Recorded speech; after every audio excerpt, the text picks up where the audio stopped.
আসসালামু আলাইকুম বন্ধুরা, আজকে আমি বানিয়ে নেব মিনি চিকেন পকোড়া। খুব সিম্পলভাবে সহজভাবে কোনো ধরনের ঝামেলা ছাড়া বানিয়ে নেব মিনি চিকেন পকোড়া। তো তার জন্য এখানে আমি নিয়ে নিয়েছি চিকেনগুলো খুব ছোটো ছোটো পিস করে কেটে নিয়েছি। আর এখানে নিয়েছি আমি লবণ আর হলুদ গুঁড়ো নিয়ে নিয়েছি। আর এখানে আদা বাটা, রসুন বাটা আর মশলা বেটে নিয়েছি। তো সবগুলো একসঙ্গে আমি মিশিয়ে নেব। খুব সিম্পলভাবে বানিয়ে নেব চিকেন পকোড়া, কোনো ধরনের ঝামেলা ছাড়া।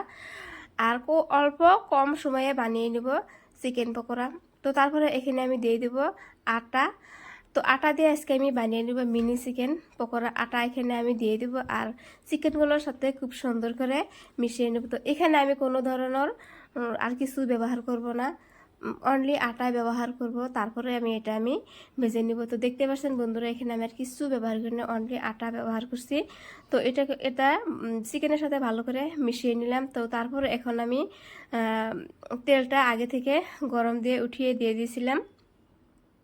তেলটাও গরম হয়ে গেছে। এখন আমি চিকেনগুলো দিয়ে দিলাম। মাত্র 5 মিনিটে এই চিকেন পকোড়া ভাজা হয়ে যাবে, অল্প সময়ে ভাজা হয়ে যাবে।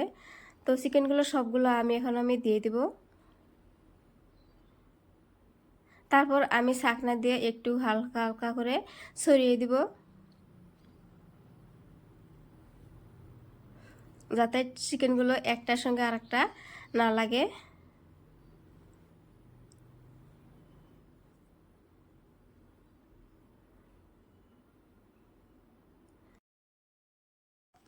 তো মাঝখানে চিকেনগুলো একবার আমি উল্টিয়ে দিলাম আর অল্প পরে নামিয়ে নিব।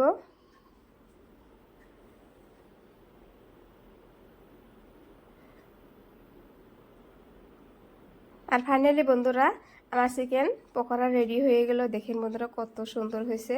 মাত্র 5 মিনিটে এই পকোড়াটা ভাজা হয়ে গেছে। তো এখন আমি নামিয়ে নিব।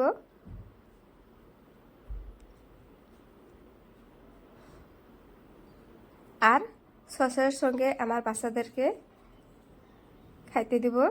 আর আমার চিকেন পকোড়া নামানোর আগে চিকেনগুলো প্রায় শেষ হয়ে গেছে।